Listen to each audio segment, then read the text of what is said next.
welcome to another action-packed, exciting hour of the Smoky Mountain Wrestling Rewatch Along Project. This is podcasting the way it used to be and the way you like it. This show is a production of the Something Else Podcasting Network, and it is episode number 154 of Smoky Mountain Wrestling from January 7, 1995. I'll say tape December 5th, 1994, even though the vast majority of the show was not from there. But it's from the Princeton High School in Princeton, West Virginia. My name is Arya. On the line with me today is Trae. And I'll be honest, Trae, and I'll see how you feel. There's, to give a funny, whatever intro to the show, saying that you're the such and such to my such and such, there's too many ways to bring it back to what is ultimately probably the dumbest angle Smoky Mountain ever does. Yeah, yeah, was not a fan. And here's the thing, we knew. I mean, I don't know how much you knew. So I'll be honest. Did you know this angle happened at some point? No. Okay, so I knew it happened. I just didn't know when it happened. I knew obviously it was coming up because Candido and Sonny are on their way out of the territory. That didn't make it any better, to be perfectly fucking honest with you. And just and here's the thing. Let's just say it right now. We are aware that professional wrestling is not real. We don't need people in the comment section pointing out to us that, bro, this shit is fake. Well, We are aware that Chris Candido did not murder an actual cat. yes. And you want to know something? The next time Jim Cornette wants to bitch about the dumb shit that Vince Russo did, including booking Terry Runnels to have an abortion, in addition to Chris Candido not really murdering a cat, D'Lo Brown didn't really give Terry Runnels an abortion. Yeah, just throwing that out there, ladies and gentlemen. And for the people who, and like he likes to point out that, the people who did have an abortion are now pissed off and don't want to watch the show anymore. Or people, not abortion, I apologize. Terry Reynolds didn't have an abortion. Terry Reynolds Miscarriage. lost her baby. She had a miscarriage. And the people who really had miscarriages falling off the ring, or wow, no one really did that, but people who really had miscarriages would be pissed off about that. You know what? I never had a cat, but when I was going through my mental health issues a few years ago, one of my best friends had a cat, and I cat sat for her a lot. And I used that cat as a free therapist, and it helped me a lot. And then that cat passed away, and I took it really fucking hard. And I know Trae took this really hard, and I'm sure Trae has his own stuff to tell. But It's, yeah, I feel like like Trey talks an awful lot about how much he loves his cat. Trae talks an awful lot about how much he loves his cat. And to be perfectly honest, we're going to sit here and we're going to talk about it because that's what we're here to do. But Jim Cornette is on our shit list this week. You made my shit list. Yes. Remember that song? I Brian don't. Pillman used it in ECW. Shit list by an all-female punk group called L7. To be fair, I don't remember Brian Pillman ever needing theme music in ECW. I am told that was the theme that he used apparently at some point. I'll take your word for it, and maybe if we ever get to that point, we'll see it for sure. But yeah. So I guess we're not doing an official year in review episode of Smoky Mountain like we usually do. And so this is about as close as we're going to get to it because we do have one new match, but everything else on this show is pretty much from Christmas Chaos in Knoxville, Tennessee. Yes, we have an And fills in everybody leaves town match. Everybody except the referee leaves town match. everybody who was on camera at one point, except for Mark Curtis, will not be here in the future. Yes. Um, but yeah. So what the hell? We can't end it until we start it. Actually, before we get that, I did want to make a joke here. So the new season of Dark Side of the Ring starts in a little less than an hour. Trey, I hate to tell you this, but our live listenership by live, I mean the people listening to this show right now, is going to be less than the live viewership of the season premiere of Dark Side of the Ring. And yet it's still higher than what a TNA pay-per-view buy rate was in 2009. Zing. All right, so let's go to the intro here with JR, Les, and this can't be right, Buddy Landell, who are here to intro the show. Hello again, everybody, and welcome to Smoky Mountain Wrestling. Jim Ross, Les Thatcher, and this week we're joined by the Smoky Mountain Television champion, Nature Boy Buddy Landell. Were you aware of this? I had no idea that we were getting a new colleague, Jim. Why are you here? Let me explain something. I told you that I'm a big-time wrestler, I'm a big-time champion, and I got big-time money backing me. Robert Q. Harmon, my agent from Hollywood, California, got offices in Los Angeles also, bought this airtime today. And I can do any stinking thing that I want to. But first off, I want to allude to the fact about me kicking the dirty white boy's teeth in Christmas night in Knoxville, Tennessee. I stomped him, and I just put a whooping on him, man. Well, that remains to be seen. Ladies and gentlemen, you take a look at what happened on Christmas night in Knoxville, Tennessee. So I guess this is the Buddy Landell version of NWO Monday Nitro. Just without Buddy coming out, pulling down the signs, putting up new Buddy Landell Smoky Mountain Wrestling signs. Yeah, I really like the way that you introduced that segment because I wrote announcers. Jim Ross, Les Thatcher, Buddy Landell, question mark? But yeah, this was I do like, Buddy bought this airtime, and it's a 45-minute show without commercials and local ads. But Buddy, being the magnanimous person that he is, managed to allow Smoky Mountain to air their normal show, even though he was footing the bill this week for some reason. Well, Buddy's not known for investing his money responsibly. I do wonder how much it costs. You think he used his $1,000 Beat the Champ check last week to buy it? I think Robert Q. Harmon kept that. It would make sense. It's kind of weird, though. It's like maybe the story that they could try to tell, and this is a very emphasis on the word try, is that Buddy bought his way out of having to defend the Beat the Champ TV title this week, which is not the story that they told, which, by the way, they will not be doing a TV title match this week. They didn't even bother. They didn't even bother coming up with an excuse as to why we can't have a TV title match this week. Just that Buddy bought the airtime, which apparently takes away the necessity for him to defend the belt. They forgot to tape one. There you go. I can't wait till next week when they tell us that it's Buddy's second defense. That'll be great.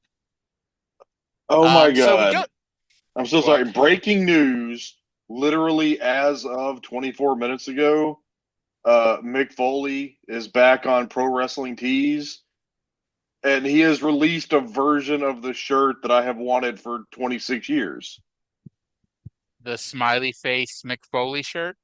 No, do you remember the version of the Cactus Jack shirt that he wore at WrestleMania 2000? Wanted Forever, I think, or something like that. Yeah, forever, and it's got. I mean, this one doesn't have Mankind on it, but it has a couple of Cactus Jacks and a dude low. Like I say, he can't sell Mankind merchandise. Right. Makes sense. Yeah. But it is a version of that shirt that I've wanted for a long time. I'll probably have to get one. You'll plunk down the $25 plus $3 for the larger size for the shirt. Yeah, I mean, we could go to Pro Wrestling Tees in theory if they're open. By the way, and I know this is basically going to be depending on how awake we are and how much we desire to leave the hotel room, there is an indie show Friday night that we could go to. Really? I have a friend who works with the company, not in a wrestling capacity, but I was told there's a show Friday night. But we could get to it if we get to it. Anyway, so over to Christmas Chaos with Buddy versus DWB with the one and only Chip Kessler on commentary. Buddy got a chain out of his trunks in front of White Boy, which I was about to call White Boy the dumbest babyface ever because he was looking right at Buddy when he pulled it out of his tights. But Dirty White Boy is not the dumbest babyface ever. He got the chain from Buddy, KO'd Buddy with it, and got disqualified. Yeah, I was confused because I think Cage Match says that White Boy won these matches by disqualification. And I was very confused, which is like why I was so confused last week about this whole didn't Buddy get a title match at Christmas Chaos thing. Yes, he did, and he in fact won the match. Yes. I mean, technically, Dirty White Boy got himself intentionally disqualified. He did something knowing he would be DQ'd. I think that should be a title change if it's an obvious intentional disqualification. I mean, we've already decided that intentional countouts are the same as a submission. I think it's harder. I think it would be harder to determine an intentional disqualification sometimes, in comparison to an intentional countout. Because if I just walk out, that's an obvious intentional countout. If you as a heel bring an object into the ring and try to hit me with it, and I get it from you and hit you, but I'm aware that the referee is watching this, does that count as an intentional disqualification? I just checked, and I was apparently dyslexic because Cage Match does say that Buddy won all of those matches by DQ, but they wrestled in Knoxville, Johnson City, Lenoir, North Carolina, Erlanger, Kentucky, and Ashland, Kentucky. Now, in the interest of fairness, Cage Match has been wrong before, and I still swear to this day that they added Bob Roop's November 1982 Mid-South match after I went on and on about how Bob Roop had left the territory and never wrestles again. And then all of a sudden he has like one random match 6 months later. I'm convinced Cage Match did that to me on purpose. I have submitted the occasional correction, but I have not gone back to check if anything has been corrected. Well, let's go back to the announce desk with our three-man broadcast booth and are going to discuss what we just saw. Yes, he says he beat up the Dirty White Boy. That's not exactly how I saw it. It didn't appear that way to me either, Jim. I was counting my money just then. I don't know what you saw, but I recall vividly that I stomped his brains in because I am the better man. I've always been the better man. Now his thinking problem is this. He don't want to give me a title shot on January the 28th because he wants to wrestle Jerry Lawler. Hey, if I had the choice between Jerry Lawler and Buddy Landell, I'd choose Jerry Lawler too if I was you, White Boy, because I'll kick your stinking teeth in like I did a month earlier. You understand what I'm saying? You're scared. You're hiding behind the promotion of Smoky Mountain Wrestling, boy. Come out here and face me like a man and fight me. Buddy, let me ask you this. As a matter of fact, we have scheduled Dirty White Boy to join us out here right after the commercial break. Why don't you stay out here? What, and now? you, yeah. In a minute? In about 2 or 3 minutes. What time you got? Jeez. Man, do you know what time it is on the West Coast? I have a conference call that I got to go make right now, okay? But I will be back later. Huh?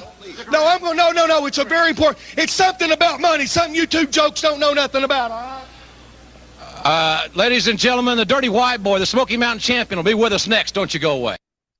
All right. So Buddy points out that this is proof that he is the better man and has always been the better man against Dirty White Boy. And then we find out that, hey, Buddy, White Boy is going to be here after the commercial break. So just stick around and you get to confront White Boy and voice your concerns. And I'm sure Buddy, being the stand-up gentleman that he is, would have no problem sticking around and confronting White Boy. But wouldn't you know who won the pony? We just happened to have an important conference call with some people on the West Coast about money, and it just happens to be happening right now, and Buddy has to leave. And oh darn, it's amazing how these things sometimes happen. And if Trae takes himself off mute, I'm sure he'll agree with me. Hasn't Cornette done that bit on this show before. Oh yeah, it happens about every 6 months or so. I did laugh that like Buddy Landell being a smart TV man, instead of walking in front of JR and Les and in front of the camera, he runs behind the desk so he doesn't interfere with the shot. Buddy was a really great delusional heel here. Yes. And the best part is that because White Boy did not beat him at Christmas Chaos, he has the right to brag about this. He won the match. You know, even if with our own eyesight we could see that he was desperately trying to cling on at the end there, it doesn't matter.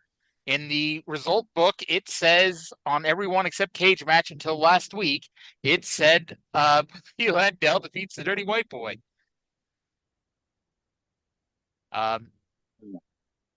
Well, from here, Dirty White Boy has joined Jim Ross at the desk. However, first we're going to go to a Jerry Lawler promo that's kind of lengthy. So we're going to go to JR's introduction, go to the Lawler promo, and then come back for White Boy's rebuttal. Okay, ladies and gentlemen, we're here with the Smoky Mountain Heavyweight Champion, the Dirty White Boy, who will meet Jerry Lawler for this title on January 28th in Knoxville. Before we talk to the White Boy, let's hear these comments from the challenger. Jerry the King Lawler here from the World Wrestling Federation. That's right. And you know what I've done? I've come here to the Knoxville Civic Coliseum because I understand, I've heard from my sources, that this is where the Dirty White Boy hangs out because he's homeless. I didn't know he was homeless. But then I looked around Knoxville and I saw some of the homes, and who would want to live in them either? And you know what? I'm afraid I found him lying drunk again in a pile of trash. Hey, Dirty White Boy. Come on, get up. You want to go ahead and have that match now? Isn't that pathetic?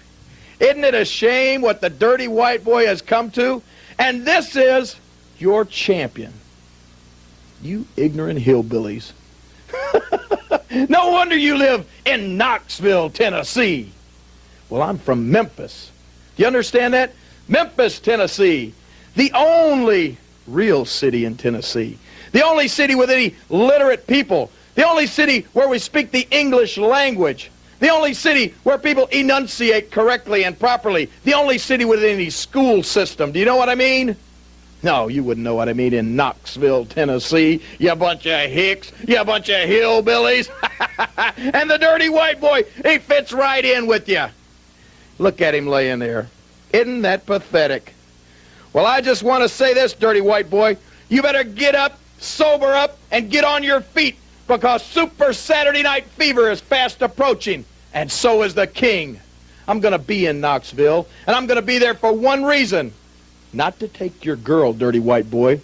I don't want her. She's been around more than a carousel. I want that belt that's around your stinking, filthy waist. Do you understand that? Because I know that's your prized possession.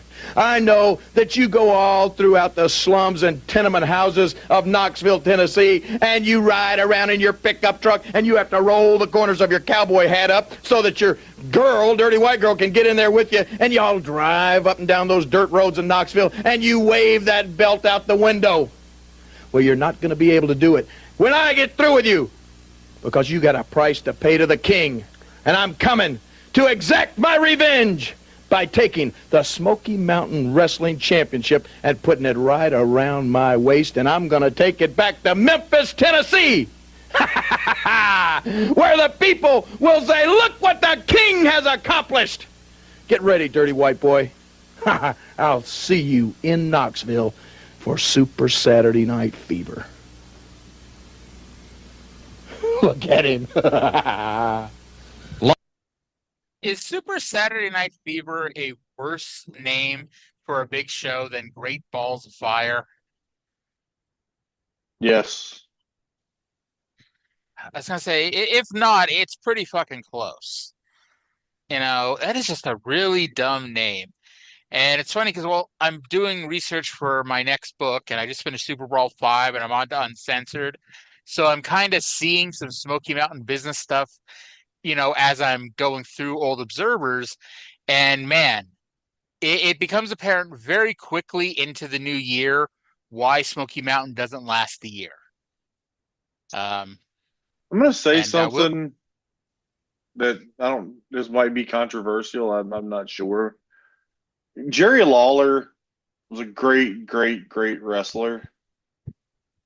But as an announcer and often as a promo, he was just so goddamn hackneyed and unfunny. I think it helps that he's a voice of the Attitude Era, and he was doing commentary with the greatest commentator of all time. And I don't know if anybody could have been in that spot and had a Hall of Fame broadcasting career. Like, if you take like Mark Madden and put him in that spot, I don't think Mark Madden has like a legendary career. But it's like Jerry Lawler, yeah, he's not very good. And like people like me, because hey, I was a teenager during the Attitude Era. So yeah, screaming, puppies, puppies. Like, haha, that's funny. We're talking about women's boobs like that. And as an adult, I'm like, what the fuck are we smoking? But I gotta say, it's like, and I know you can talk about this better than I can. I just think it's so funny listening to somebody from one part of Tennessee talk about how their part of Tennessee is better than another part of Tennessee. Like, I don't know. I just think that's kind of funny, especially like the way it's like, it's not just, oh, we're better for this reason, that reason. It's like, no, we're putting down Knoxville because Memphis, we're the educated people here in Memphis. You redneck hillbillies over in Knoxville, Tennessee. That's what kind of got me laughing.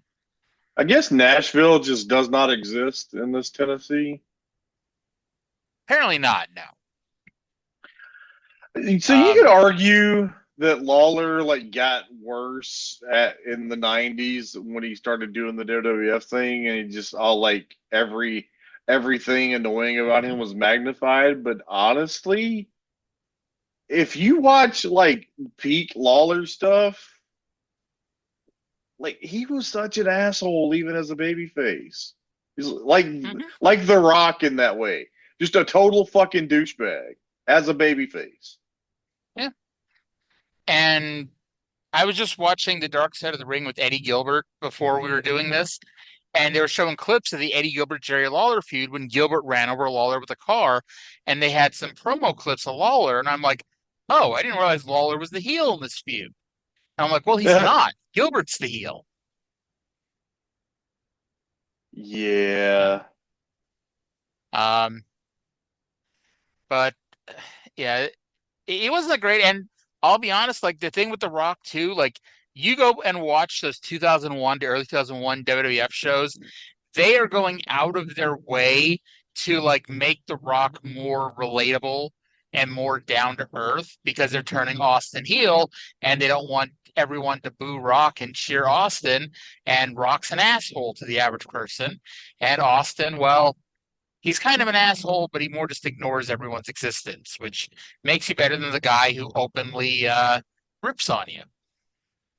Yeah, I never really thought about it that much, but I can remember they did start to try to make him more likable in later 2000, early 2001. Yeah. All right. So from there, we go back to the desk, and JR has the dirty white boy who's just hung around for 3 minutes while Jerry Lawler ripped on his wife, which I got to say, Trae isn't as caring anymore about the love of his life being ripped on every week. Maybe because it happens every week. Yeah. Well, that too. All right, let's go to JR and DWB. Lawler has a great memory. He's a great athlete. He wants this championship, and he wants you. Well, I'm not real hard to find, and if he wants this, all he has to do is show up on the 28th in the Knoxville Coliseum, walk the aisle, and jump on me, big boy, because I'll help you out all I can. You know, Lawler, you're known all over the world. You're a great competitor, but are you man enough to walk into my backyard? Because this dog bites. So you crawl on into my backyard, and I'll put the title on the line. And Buddy Landell. Buddy Landell. Everybody's seen a tape of what he done. And everybody remembers what he did back of this when he tried to smother me to death. Terrible. Well, Buddy Landell, you kept crying, wanting a shot at me on the 28th in Knoxville. Well, brother, I went to the promotions, and you've got that. He's got the shot on You're the wrestling 20. Jerry Lawler. That's right, double duty, baby. It doesn't matter. But the only thing is, Landell, you may not like this, but it's a lights out non-title match. So that means, Buddy Landell, what we're going to do is get it on. You want to kick my teeth down my throat? Well, if you're man enough to do it, then you come on and play with the white boy. We'll see what happens. All right, ladies and gentlemen, Dirty White Boy pulling double duty on the 28th of January. Non-sanctioned, lights-out, non-title match with Nature Boy Buddy Landell leads us into our poll question. Should Buddy Landell have gotten the shot with the Dirty White Boy for the Smoky Mountain title? All right. So I guess last week they were leading me to think that White Boy was going to wrestle twice on the show. And Yeah. so And they didn't address this at all, but is Buddy still wrestling Tracy on that show? I would assume so. Cornette's not going to let anybody get out of doing an extra match, I don't think. I mean, they're already doing the K-Town Rumble, so you would think everyone's already working twice, but I guess some people are working 3 times on that show. Now, I have to ask you, if Jim Cornette called you and said, I want you to schedule the matches for Super Saturday Night Fever, what goes on first? The Smoky Mountain title match or the Dirty White Boy Buddy Landell match? If you don't put the lights out match on very last, it defeats the purpose of a lights out match. That's true, but at the same time, it's your heavyweight title match. And in theory, I guess Buddy's also wrestling Tracy, so I guess you kind of have to do that match last. I had forgotten Buddy was wrestling Tracy, to be honest, so I guess that answers that question. Because I figured one basically had to be the opener and one had to be the main event. But the lights out match has to be after the sanction card has ended. Yes.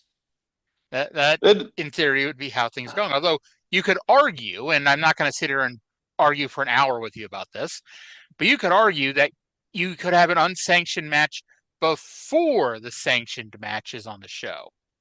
Again, not something I'm going to sit here and argue with you for an hour about, but in theory, it either has to be the very beginning or the very end. And I don't even think Vince Russo put an unsanctioned match on at the beginning. Yeah, the show starts at 7, but this match goes in the ring at 6:30. That works too.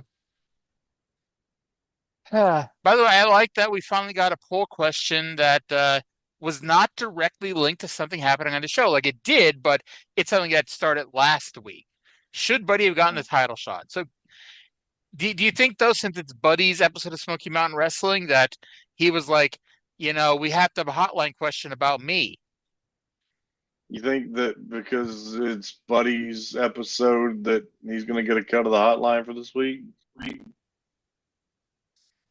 I mean, if I was Buddy and I have Robert Q. Harmon is the worst, agent in the world.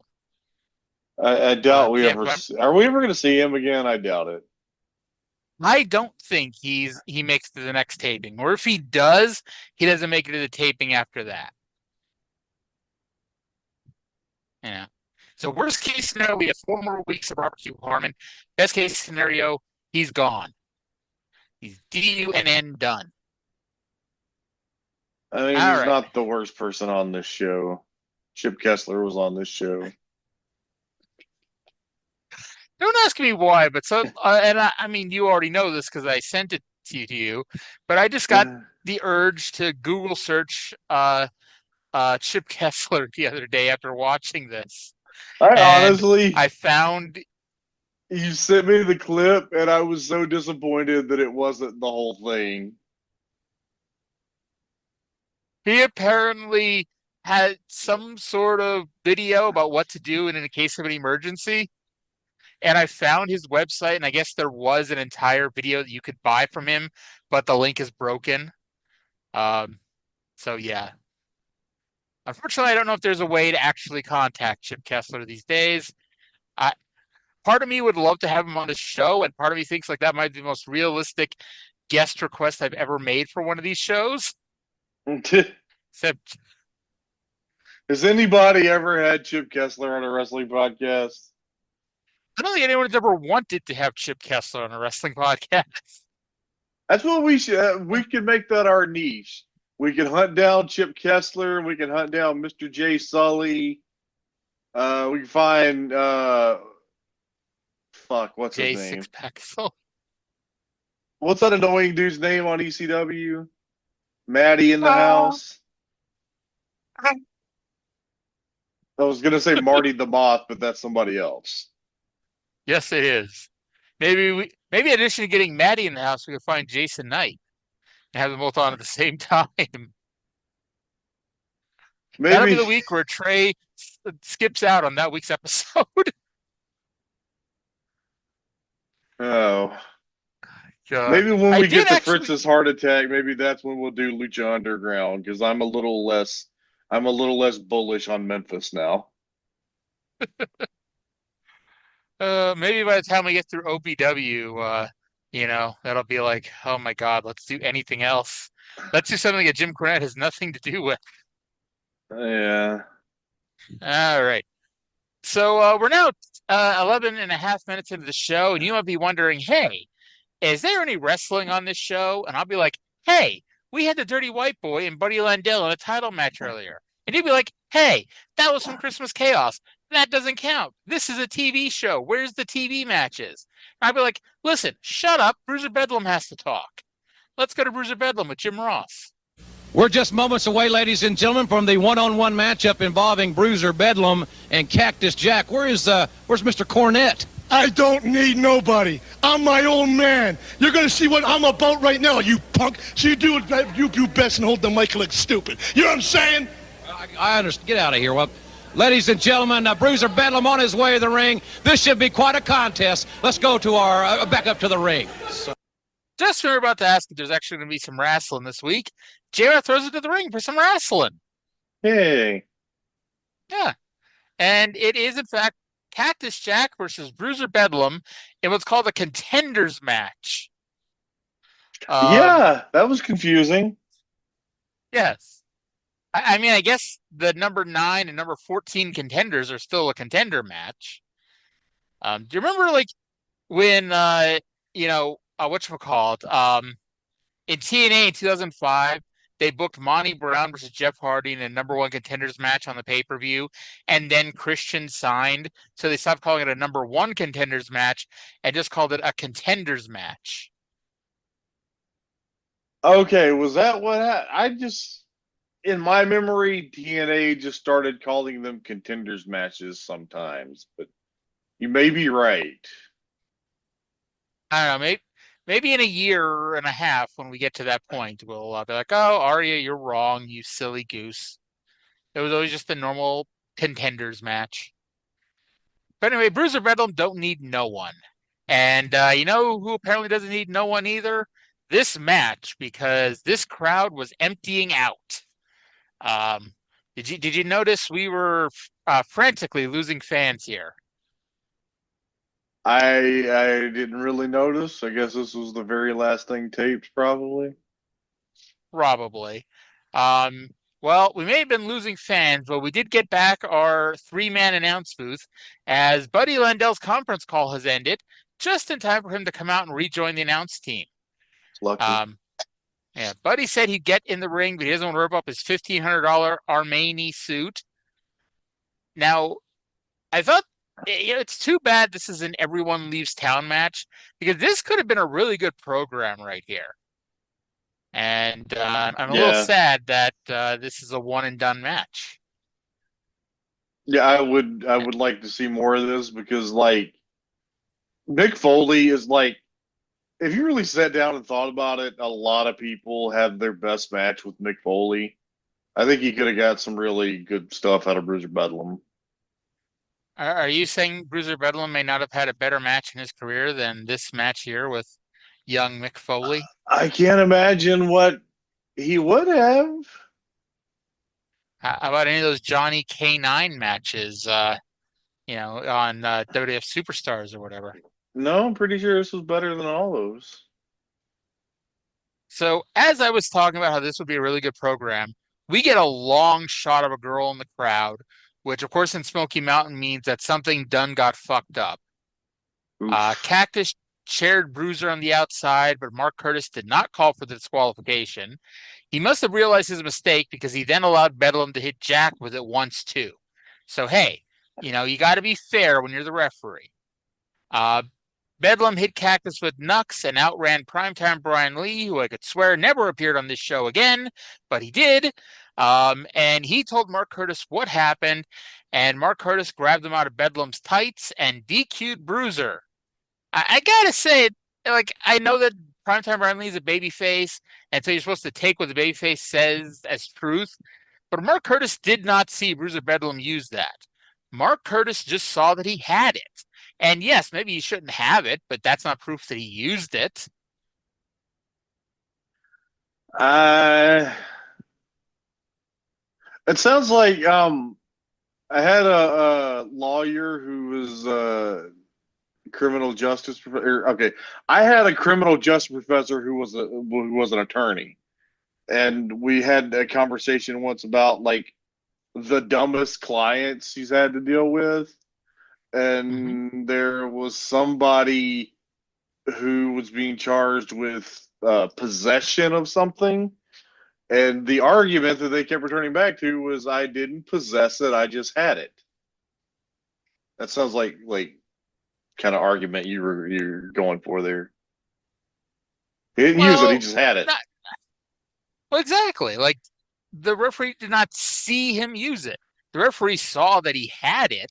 But, well, just the fact of him having it should be a disqualification. But then why isn't Mark Curtis being blamed for not patting down Bruiser Bedlam at the start of the match?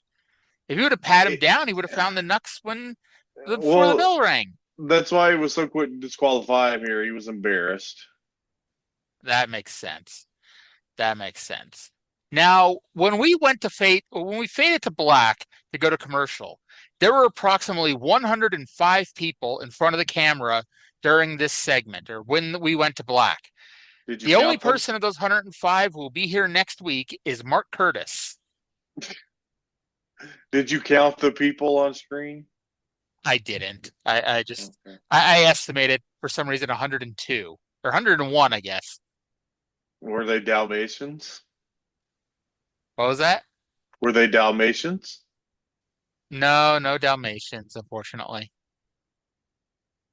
It might be more interesting if a crazy lady came in and tried to turn everybody into a fur coat.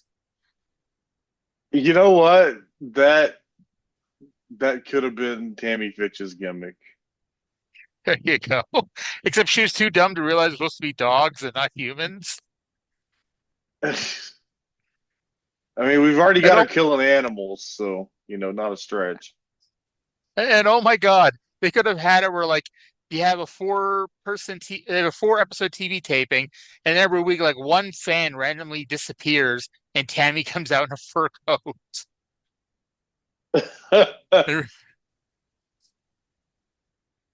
don't think people have fur. I'm imagining. Here's what I'm imagining now: Tammy Fitch coming out, and she's got her hair done, and she's wearing her best jewelry. And she's wearing a human skin coat that Leatherface would make. See, I was thinking you were going to say, remember in that episode of South Park when Randy got huge testicles so he could smoke pot, and then he had them reduced, and his wife was wearing his testicles like a fur coat? Forgot about that. All right. All this is more interesting than the next segment.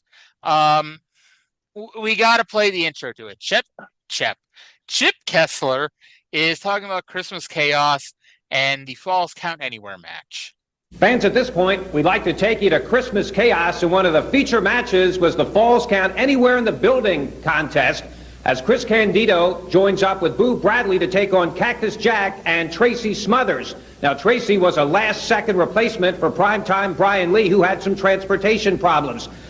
Manager Tammy Fitch, as you may recall, had vowed to, well, Boots the Cat was in a bag, and she vowed to throw him off a bridge if Boo Bradley didn't take care of Cactus Jack at Christmas Chaos.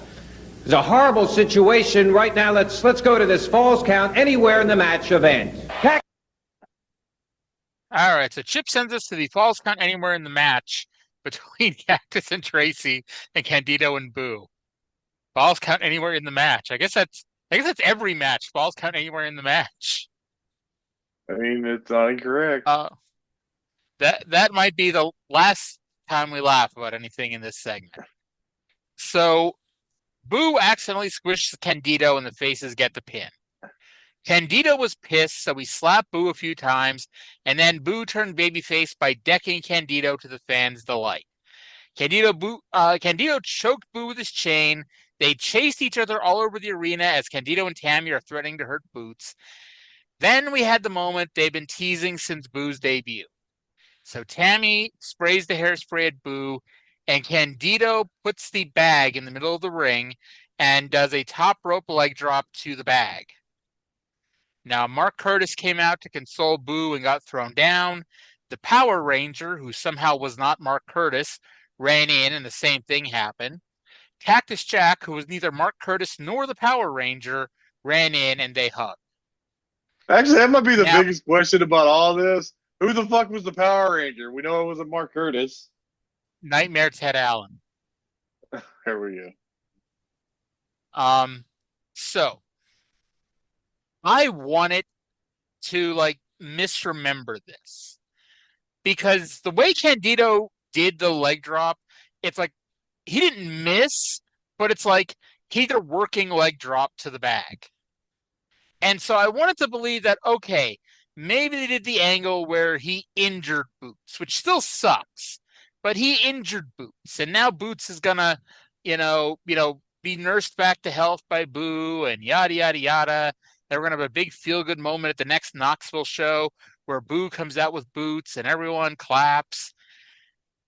That's not what happened. And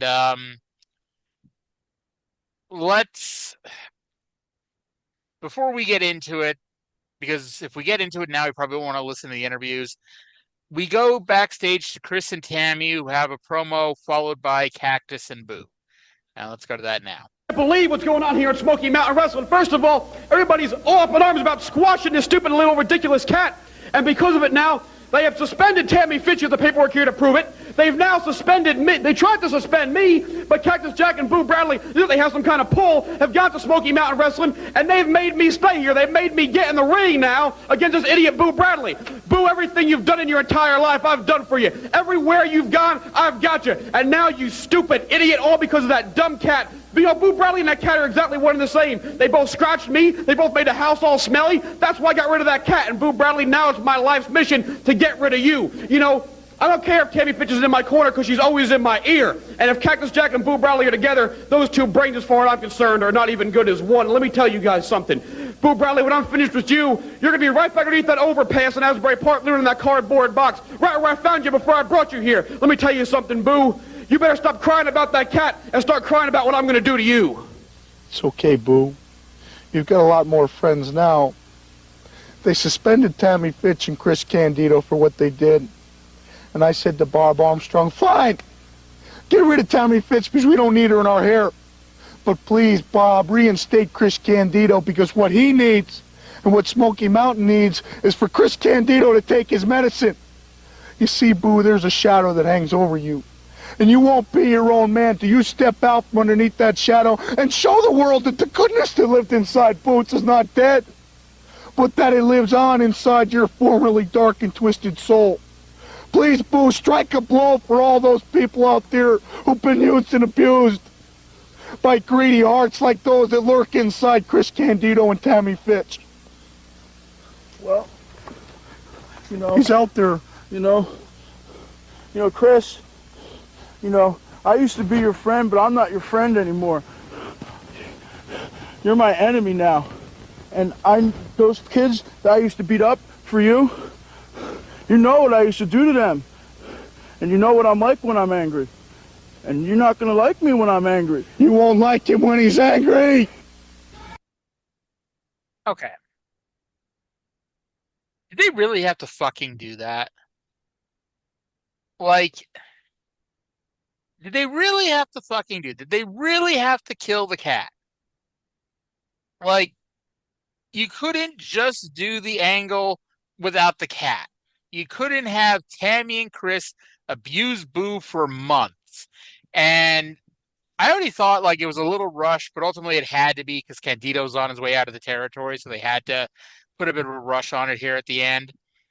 But like you couldn't just do the angle where they abuse Boo and abuse Boo and abuse Boo, and finally Boo stands up for himself, kicks Candido's ass, and now we're off to the races with Can Boo really fight on his own battles, here against Candido. Nope, we can't have that. We got to have this shit.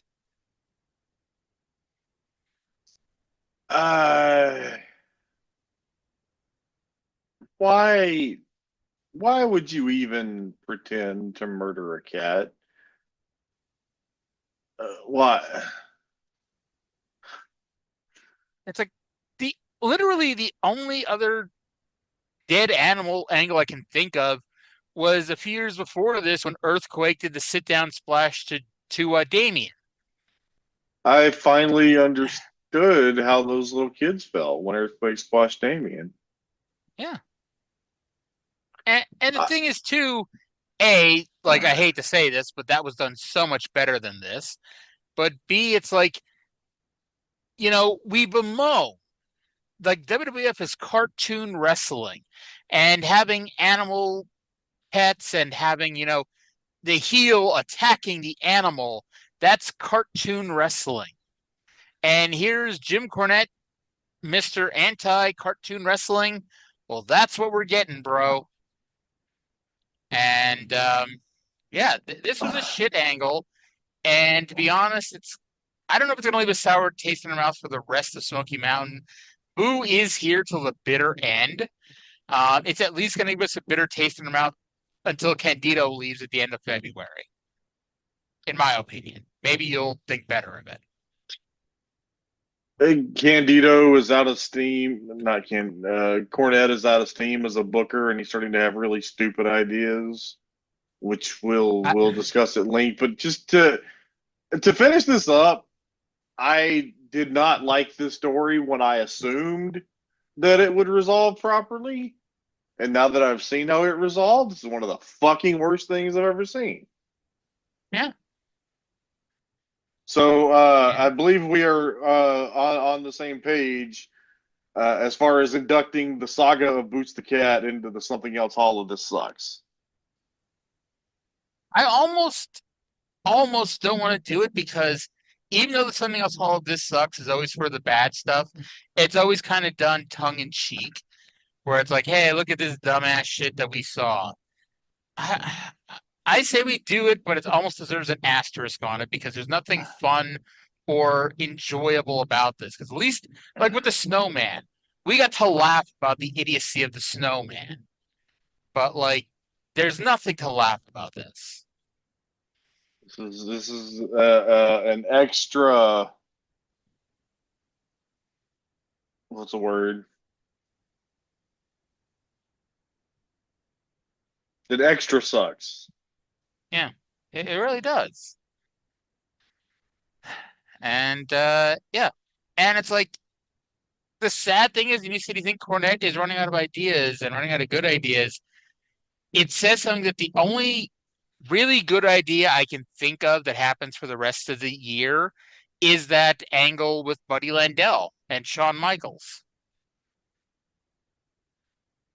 Yeah. And we have 46 more episodes to go, and I can only think of one really good thing that happens.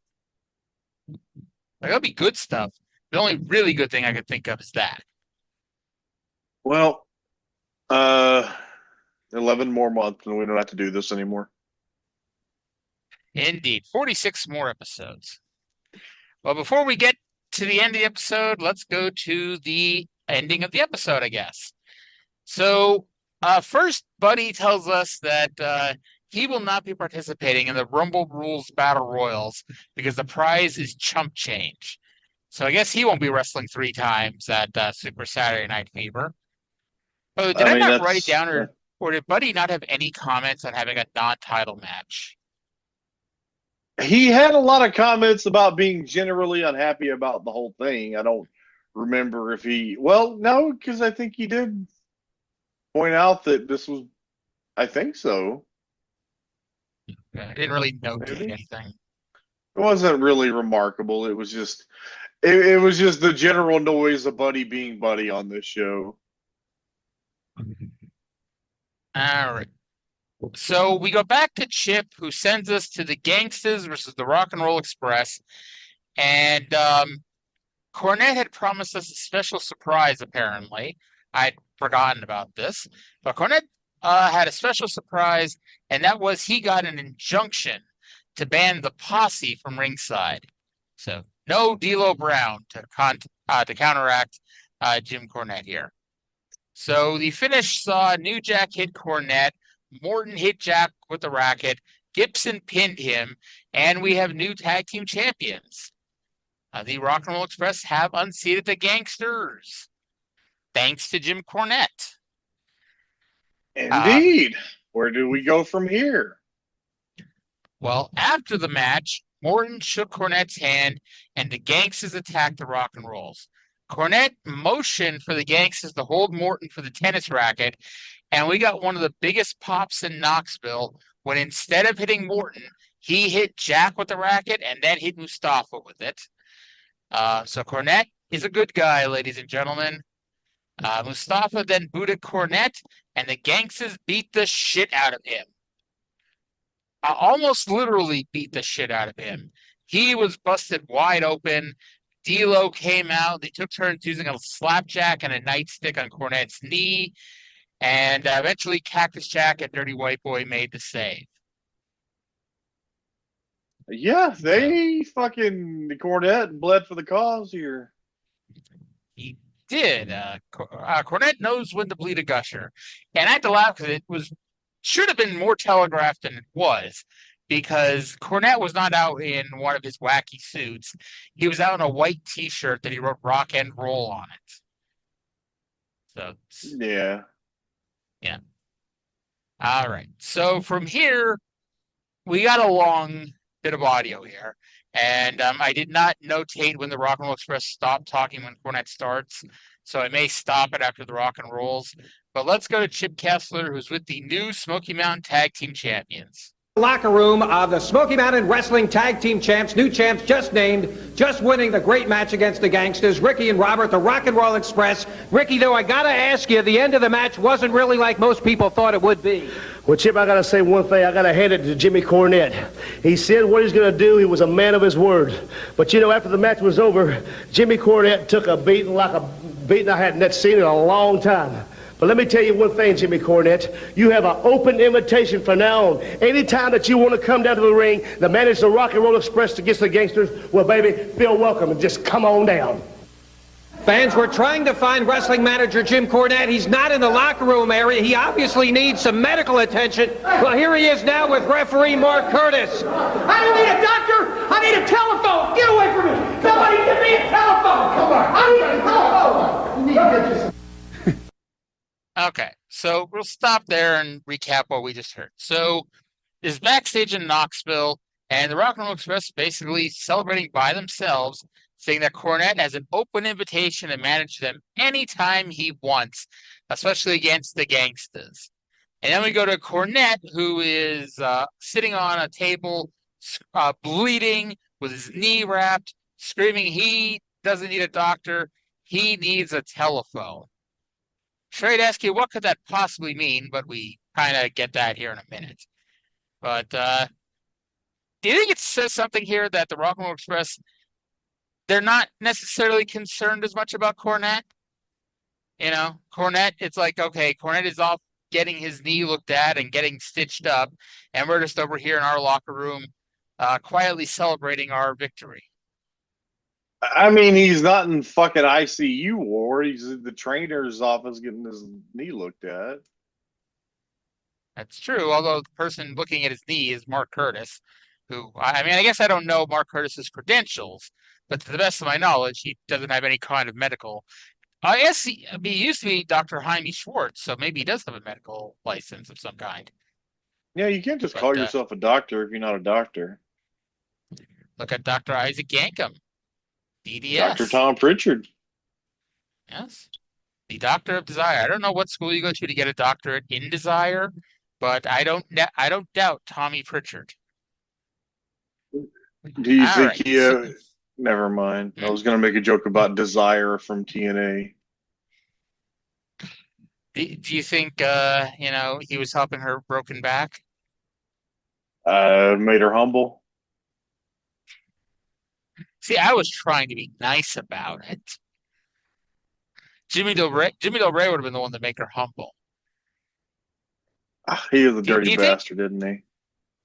Do you think Stan Lane, when he was the Heavenly Body, he would talk about having to fly his women in from Florida because the women in Tennessee weren't good enough? Now, I know Desire was too young for 1992 Stan Lane, but in a world where 2004 Desire met 1992 Stan Lane, would Stan Lane tell to fly his women in from Florida? I don't know about that. I just want to say, that Jimmy Del Rey ate ass. Oh, yeah. I don't think there's anything Jimmy Del Rey didn't do. And as long as we agree on that. If we could be serious for a minute, we're going to have a long bit of Jim Cornette here, about 6 minutes of Jim Cornette here from his home in Knoxville, Tennessee, in front of his Christmas tree. And he's got something to say about those damn gangstas. Welcome to the Cornette place for Christmas. As you can see, the tree's still up, the present's still out. I don't want to forget about Christmas. I want to remember Christmas chaos, especially for a long time. I never want to forget Christmas night of 1994 for a real good reason, because that's going to help me hate somebody all the better. You see, everybody was wondering. It's been a week ago now since it happened, and everybody was wondering leading up to the thing, what is Jim Cornette's motives? What does Jim Cornette want to manage the Rock and Roll Express for? Could the Gangstas have ticked him off that bad? Well, yes and no. Because you see, not only did I want to get back at the Gangstas, but also, after 12 years of fussing and fighting with the Rock and Roll Express, Ricky Morton and Robert Gibson, after 12 years of never been able to get a team that could just quite take them out, I finally had an idea. I had a thought. I said, wouldn't it be great... Wouldn't it be great if the Rock and Roll Express, the prideful men that they are, owed Jim Cornette? They owed me something. I can't find nobody to beat them and run them off, but I can hurt them this way even better.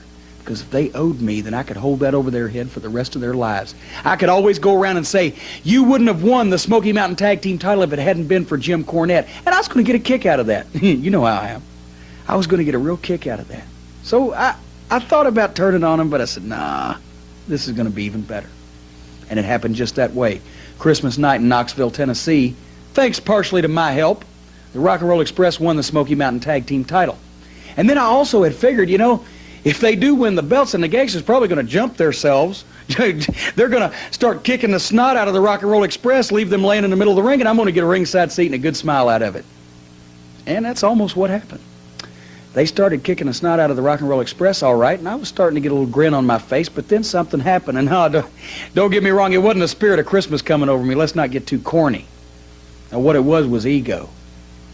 Because you see, all those people in that Knoxville Civic Coliseum, they started yelling at me. Not yelling at me, but yelling for me. Jim Cornette, help them. Cornette, you got to stop the Gangstas. Cornette, do something for Ricky and Robert. They're going to get hurt.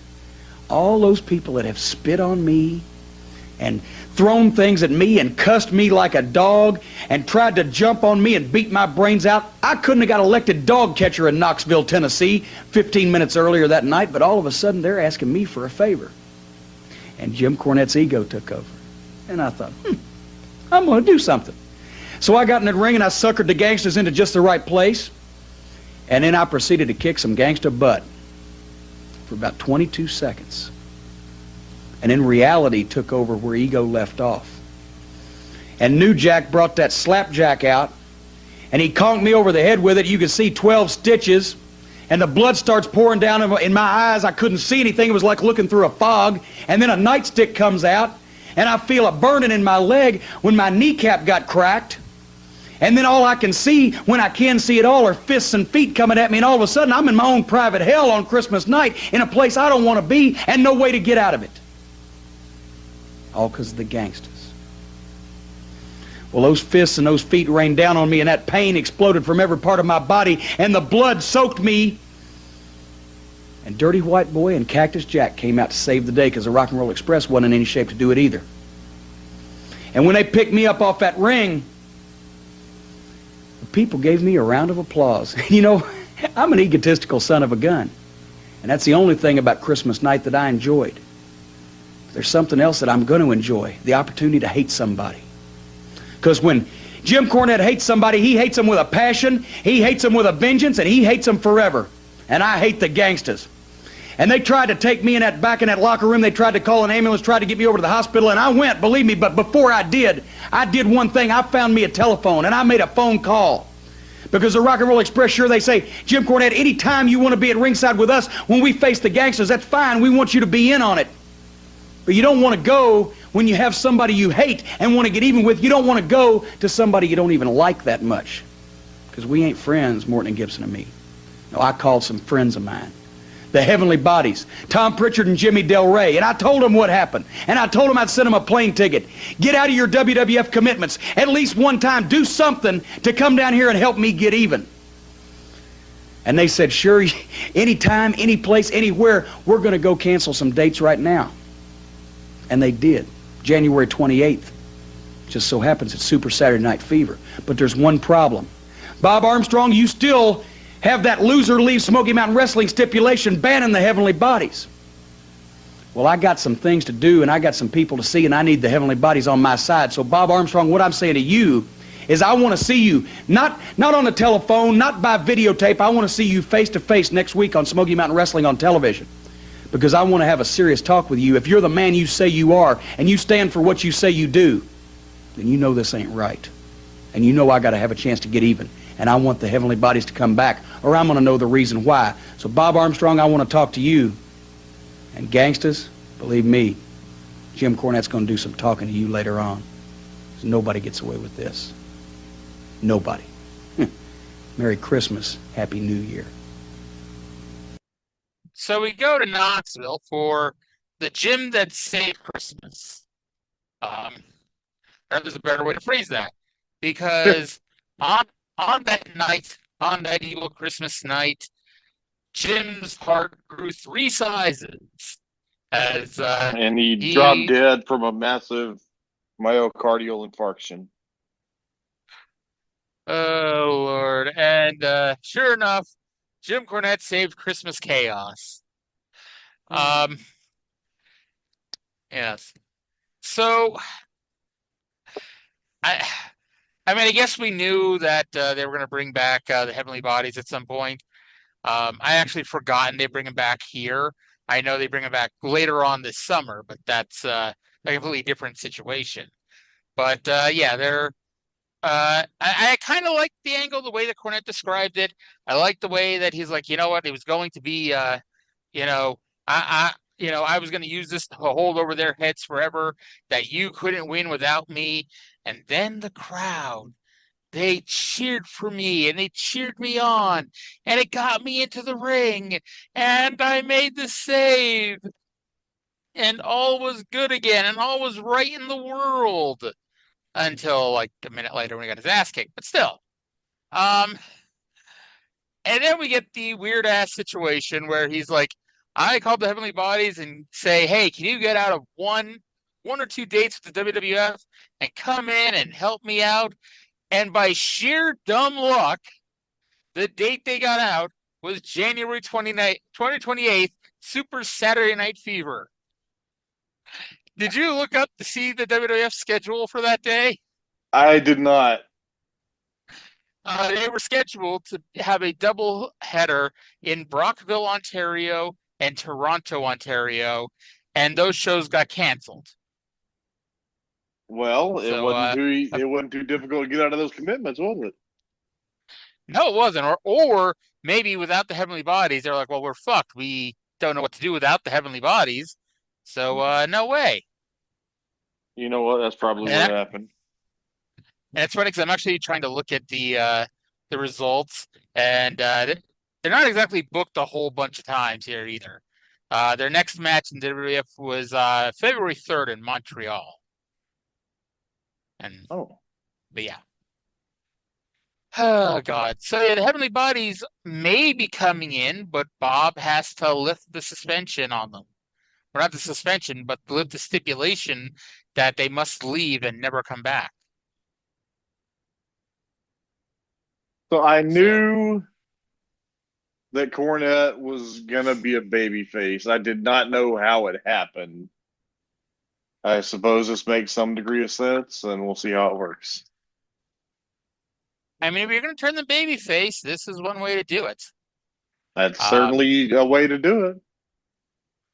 Yeah. Now, I meant to mention this earlier with the Candido segment. You know, they like to talk about how, you know, Candido, or not Candido, but that all these small towns stopped drawing in large part due to the Gangstas, and that these small towns just would not come out to see them. How much of it is that, and how much of it is we get corny shit like this? How much of it is you pretended to kill a fucking cat? Yeah. You know? I don't know. If I'm watching professional wrestling and I like to have my escape, I don't know if I want to see the cat get murdered and then go like, oh man, I need to go see more of that at my local high school gym. Oh God, there's like a movie that I was kind of interested in, and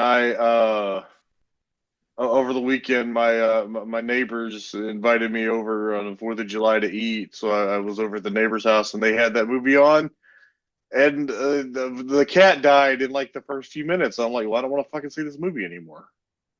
What movie was it? Obsession. Okay, yeah.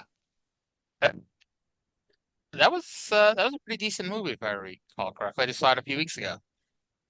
I don't think I'm gonna watch it now. That's all good, you know. And anyway, so we're told that next week Bob and Jim are going to have a meeting. Buddy is going to defend the TV title and more stuff. And the graphic said Cornette meets the Bullet. Here I thought they met before.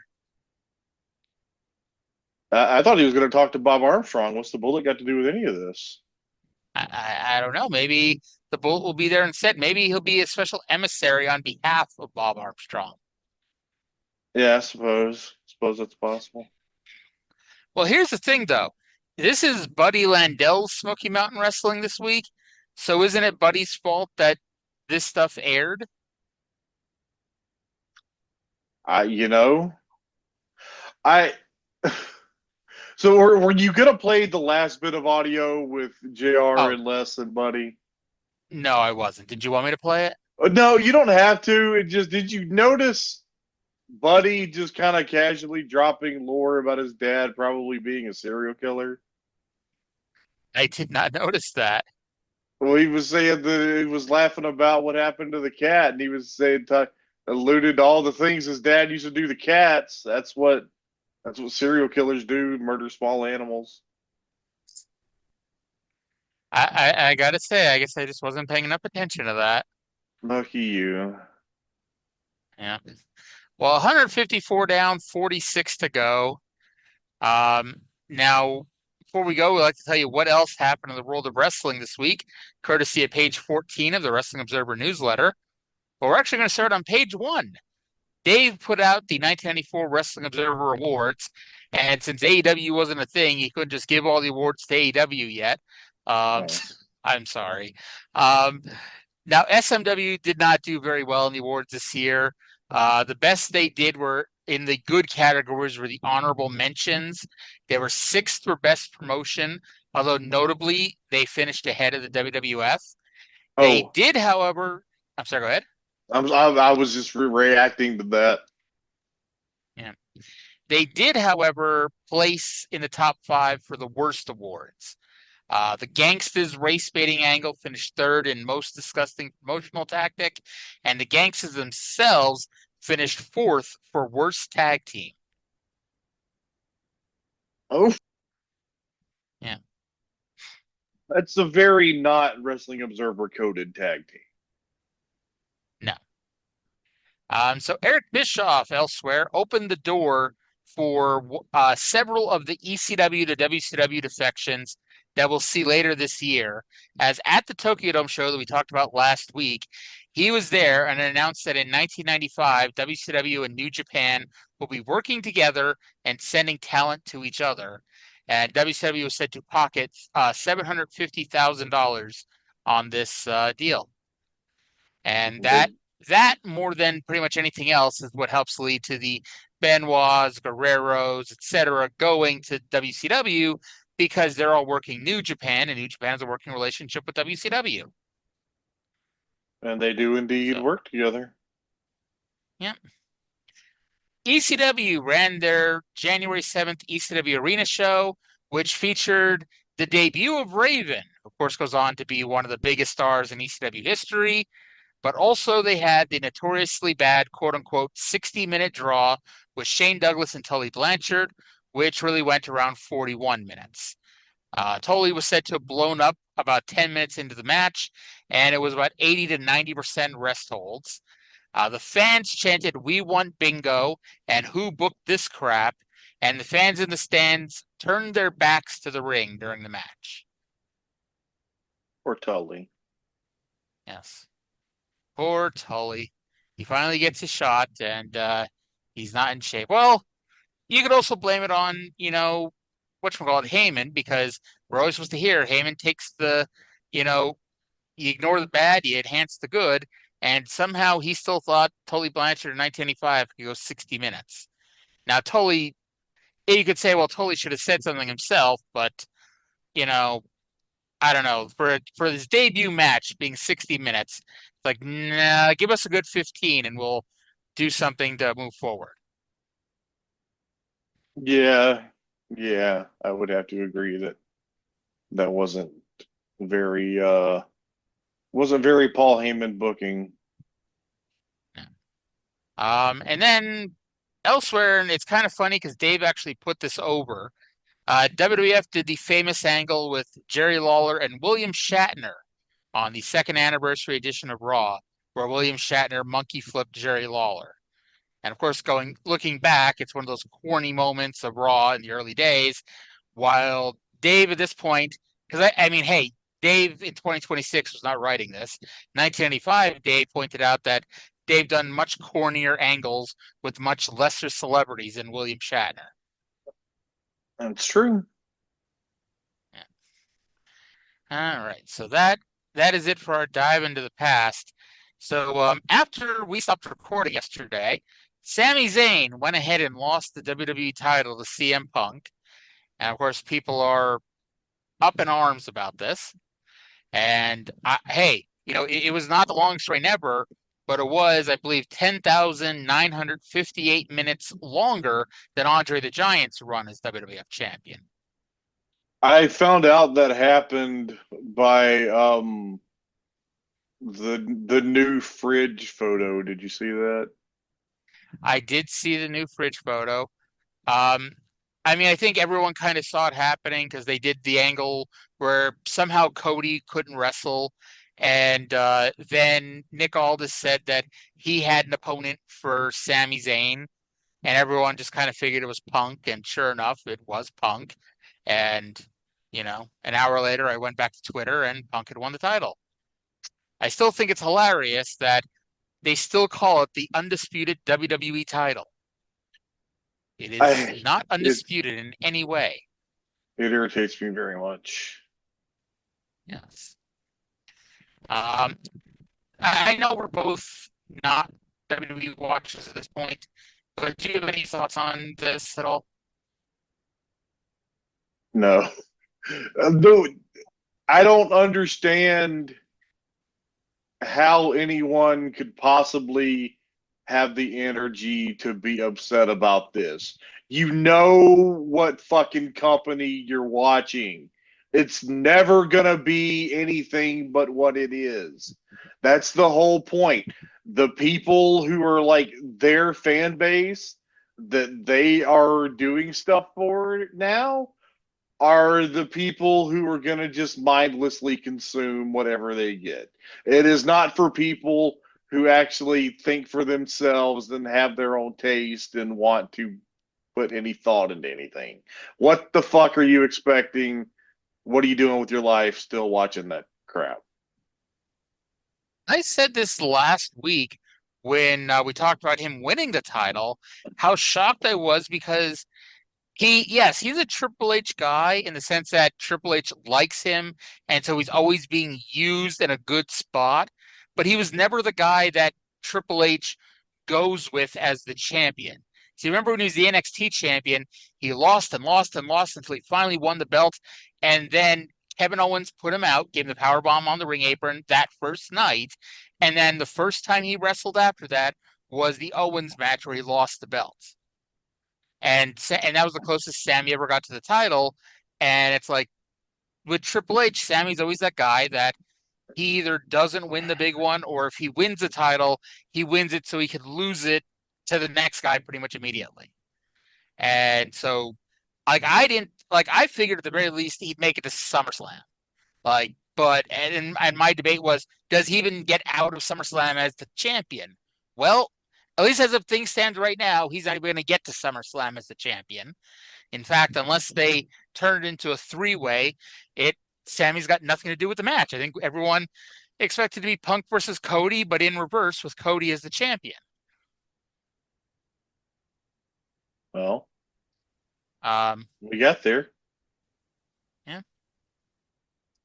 But it's screwy, and I can understand why some people are upset, but at the same time, like you said, it's like, it is what it is, ladies and gentlemen.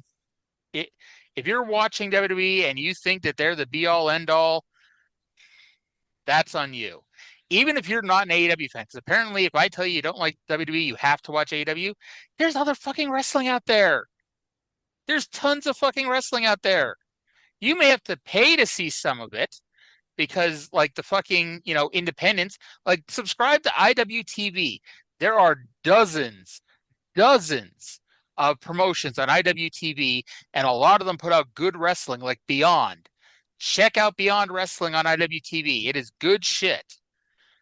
But it's like, so WWE isn't your thing and AEW isn't your thing, and you think that everybody else is too caught up in the WWE versus AEW rivalry, check out the indies, ladies and gentlemen. There's some good shit out there. Yes. There's like so many companies now that just post all of their shit on YouTube, and you can just go watch it. I went to New Texas Pro Wrestling, and then I watched myself watch it on YouTube the next day.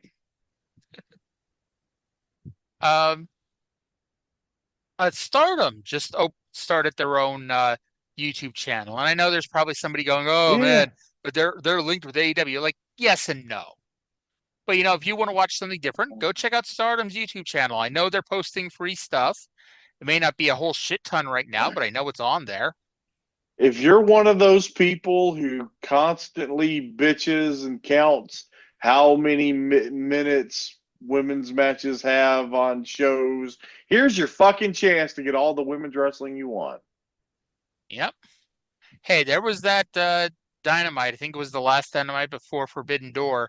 They had like 9 matches, and there were 2 women's matches. And I was telling people, I'm like, please don't be mad, because those women's matches are the least important matches on the show. They're going to get like 5 minutes. And one of them got like 8. So it's like, that was something. But it's like, especially for that show, they didn't even need to be on the show to begin with. But if you're going to put them on the show, 5 to 8 minutes was the right amount of time. But yeah, it's like, I like women's wrestling, but sometimes you don't need, it. If there's not a spot for it, there's not a spot for it. I just pissed off our listener, didn't I? I feel like if women's wrestling was as popular as some people say it is, that there would be like an actual national women's promotion, like at least the level of TNA, and there's not. So you're saying women of wrestling is not as big as TNA? And I only knew that women of wrestling was still a thing because I was watching Dark Side on Vice, and then it had to pop up on the lower third saying women of wrestling Thursday at midnight. I had no idea they still existed. I have an ongoing joke about how I won't participate in the myth that TNA exists. There's no fucking way WoW actually exists. No, I reject your trolling. I am not purposely trolling anyway. There was a little thing pop up on the lower third saying women of wrestling Thursday at midnight. Well, there's your answer. It doesn't. No. Okay. So WWE is allegedly interested in Richard Holiday. So, hey, broken clock is right twice a day because they found themselves someone good. If it's true. Yeah. Yeah. There's a lot of, like I said, there's a lot of great wrestlers on the indies who deserve their break. And I don't want to say here's the problem with having two big league promotions, but here's the problem with having two big league promotions. They both have like 300 people under contract. So unless you're exceptional, it's going to be hard to break through, which is why, like the TNAs of the world are actually good as long as TNA can stay in business for once, because, hey, it gives people a spot to make a little bit of extra money and get on national TV, etc. I continue to be the world's worst prognosticator because, that women's TV title tournament on Impact, the first person I picked, one of the people I picked for the finals lost the very first fucking match. So tells you everything you need to know, I guess. By the way, Allie was who I picked to go to the finals and lose, and she lost the first round. Did you, speaking of indie promotions, did you see or hear anything about this Produce show? I didn't see the show, but I've seen that there's a lot of announced shows coming up for the rest of the year that are being run by different wrestlers. Yeah, so Volume 1 was The Octopus. It was produced by Jonathan Gresham. The main event was Jonathan Gresham against Fuminori Abe, which was this show was very much like my shit, like mostly because there was that, and then there was like the opening match of the main card was Zack Sabre Jr. against Darian Bankston, and I loved that because it the story was they linked it back to the famous Zack Sabre Jr. quote about how showing Americans technical wrestling is like reading Shakespeare to a dog. And then they cut to this Darian Bankston fellow reading Shakespeare to his dog because it was said apparently he went to England and studied not just, British style wrestling, but apparently also Shakespearean theater. Interesting. By the way, Daryl Van Horn is on my TV right now. Oh, Daryl Van Horn. What are you watching? Yes. Dark Side of the Ring. Oh yeah. But yeah, I would definitely encourage people if you want to see some cool independent wrestling to check out Produce. By the way, my new favorite announcing duo. You'll love this, Arya. Walker Stewart and Filthy Tom Lawler. I'm kind of surprised that hasn't been a New Japan announced team yet. I mean, you watch all those Road 2 shows. Have they really never done those two together? No, because I don't think Walker was there yet the last time Tom was in Japan. Interesting. So G1 this weekend. Have you filled out your bracket yet?